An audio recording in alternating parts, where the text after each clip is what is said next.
Hey everyone, I'm Scott Hood.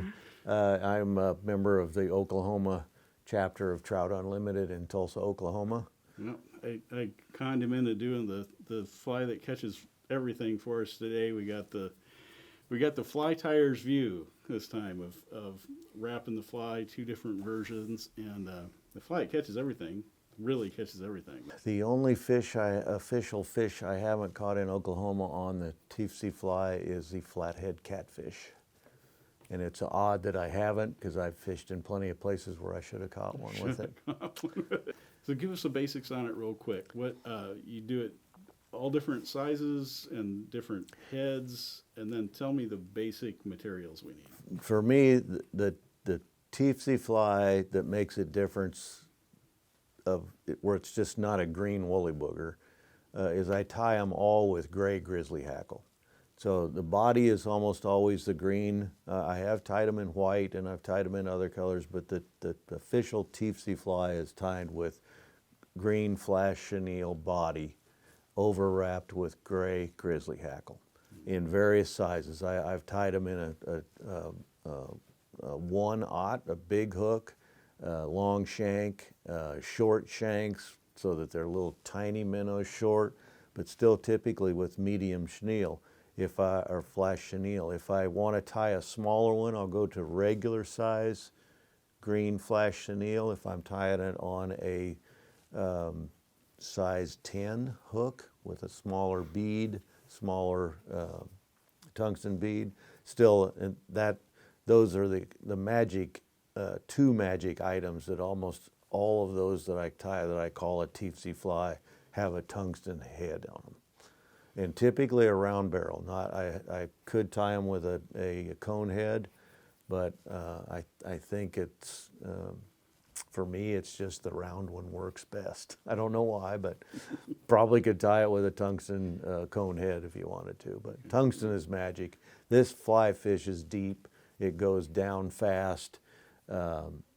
Dumbbell eyes, I have tied them with dumbbell eyes to make it fall even faster than the tungsten does. If you're going to tie it on a size 6, it starts with a 3/16 tungsten bead, round bead. You can use nickel, silver, or gold. It's a size 6 mustad hook in the medium shank. I can actually give you the number. This one is tied today with an R73AP-TX. Buy them from Bass Pro. This is green crystal flash. I use green flash chenille. Same thing, I get that from Bass Pro. It's White River olive woolly booger medium flash chenille. I use copper wire as the overwrap. I use gray grizzly hackle neck. I will tie it with black thread. It's all about how the collar comes out behind the bead. I use chartreuse, the old saying, if it ain't chartreuse, it ain't no use. There you go. Customize it. Do what you like. Yes. First thing, of course, you have to dress the hook. You don't need to do a tight dressing. I typically go down to the bend of the hook and then back to the top and then back to the bottom. This tie is basically everything is tied from the back forward. My second item that I tie in after I dress the hook is the copper wire. It's the last thing that's going to overwrap. So if you just think of everything that's going to be tied in order, you're going to tie everything in first in, last out.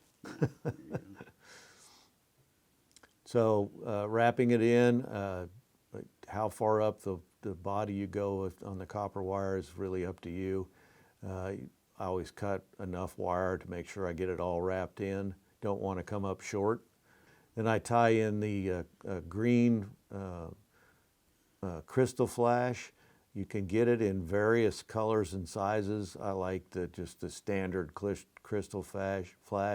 It is a greenish color. It turns even greener when it marries up to the green marabou tail, which after we string in the flash, next step will be to tie in the olive marabou. And the crystal flash typically no longer than the hook shank. You're going to end up trimming excess off at the end when you're done anyway. So, and I loop it over. After I put in the green marabou, I will, if I'm going to tie a fatter fly, I'll wrap the green marabou around the hook shank and then pull the crystal flash back over the top of the hook shank. But it's all a matter of how fat you want your end result to be. So you have a choice when you're at that stage to leave the marabou on or clip it off to where you just have the hook shank as your body.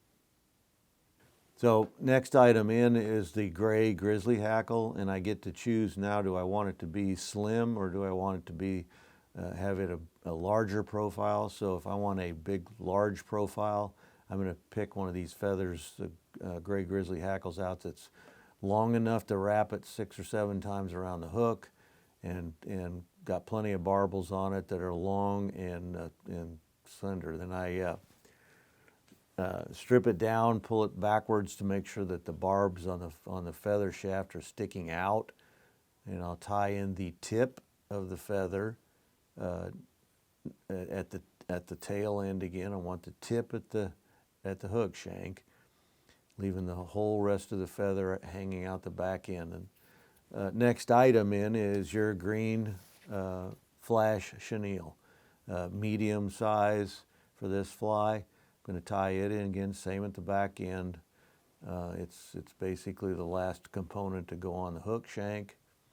I'm going to tie that in good and tight, and we're going to wrap our thread all the way forward to just behind the tungsten bead head.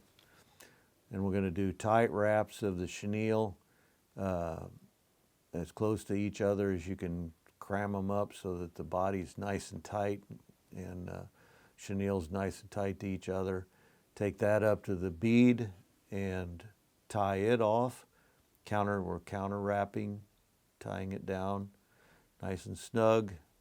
I'm going to cut the excess off close to the shank without cutting the thread off.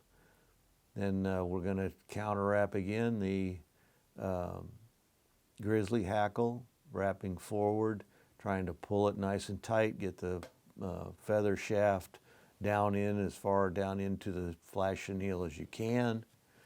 Then counter wrapping again, pull it up and tie off the feather shaft. Several wraps to make sure you've got it. Carefully cut off the feather shaft at the head, and then grab your copper wire, and you're going to try to wrap it as close to those feather shaft as you can without trapping the barbs on the feather, moving yourself back towards the head. Usually takes 5, 6, 8 wraps to get back to the top.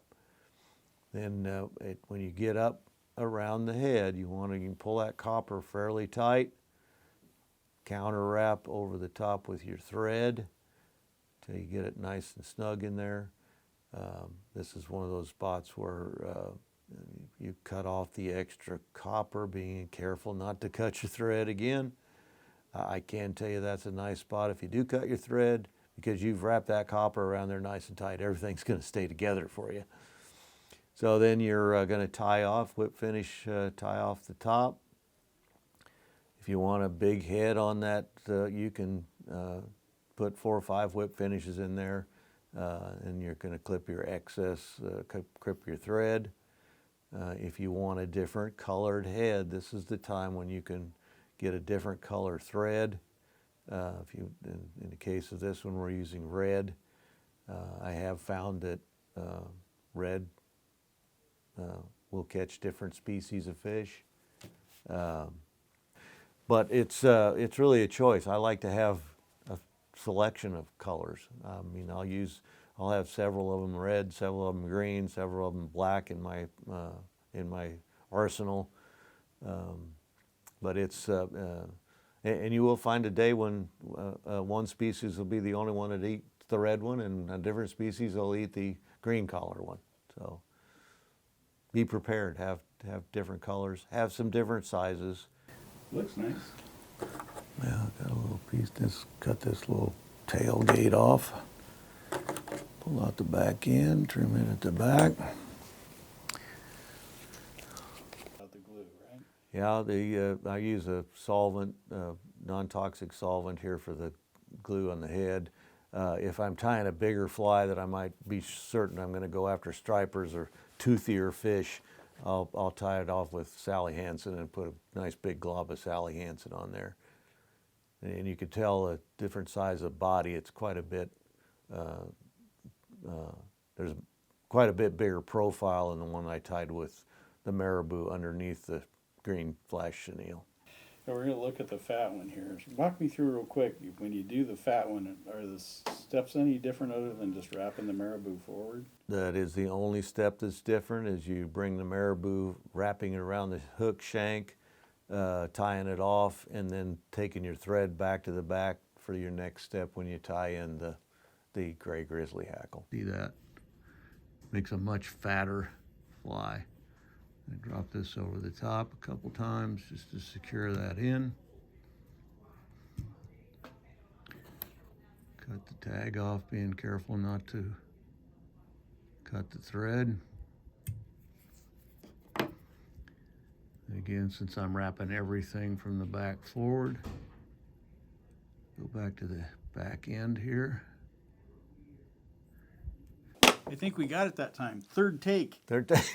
Thanks, Scott. Thank you, Kelly.